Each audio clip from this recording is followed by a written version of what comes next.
আসসালামু আলাইকুম, সবাই কেমন আছেন? আশা করি ভালো আছেন। আমিও ভালো আছি, আমার বাচ্চারাও ভালো আছে। তো সকালে উঠে চা খেয়ে আমরা এই যে ব্রেকফাস্ট করছিলাম, দেখেন ডিম, কলা, ব্রেড, তারপর দই, জুস এসব দিয়ে আমরা ব্রেকফাস্ট করেছিলাম, আপেল। তারপরে দুপুরে রান্নাতে যাব।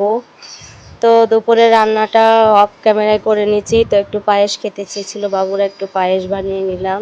দেখেন পায়েসটায় আমি এবার একটু বেশি করে বাদাম আর কিশমিশ দিয়ে, আমার বাচ্চারা পছন্দ করে এই কারণে।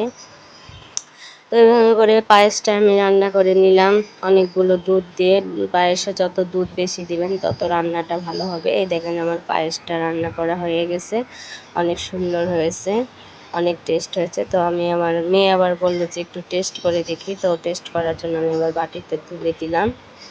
তো আজকে আবার আমাদের বাহিরে যাওয়ার একটু প্ল্যান আছে, তো আমরা বাহিরে ঘুরতে বেরোবো।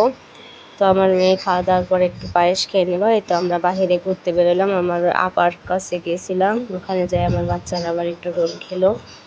রোল খাওয়ার পরে আমরা আবার বেরিয়ে পড়লাম। আমার মেয়ে একটু ভিডিও করছিল পিজি হসপিটাল শাহবাগ। তারপরে এখান থেকে আমরা বের হয়ে পড়লাম। বের হয়ে দেখেন অনেক সুন্দর সবুজ সমারোহ। বের হয়ে আমরা একটু সরোয়ার্দী পার্কে গেলাম, ঐতিহাসিক পার্ক, যেখানে ৭ই মার্চের ভাষণ হয়েছিল। আমার মেয়েকে বললাম, তো আমার মেয়ে বলল যে ঠিক আছে আমরা একটু যাব, চলো। তো আমরা গিয়েছিলাম তো যে আমরা একটু ঘোরাঘুরি করলাম, ঘোরাঘুরি করে তারপরে আমরা আবার চলে আসলাম। তো এই তো, আমার চ্যানেলটি ভালো লাগলে লাইক, কমেন্ট, শেয়ার করে দেবেন, সাবস্ক্রাইব করে দেবেন। আল্লাহ হাফেজ।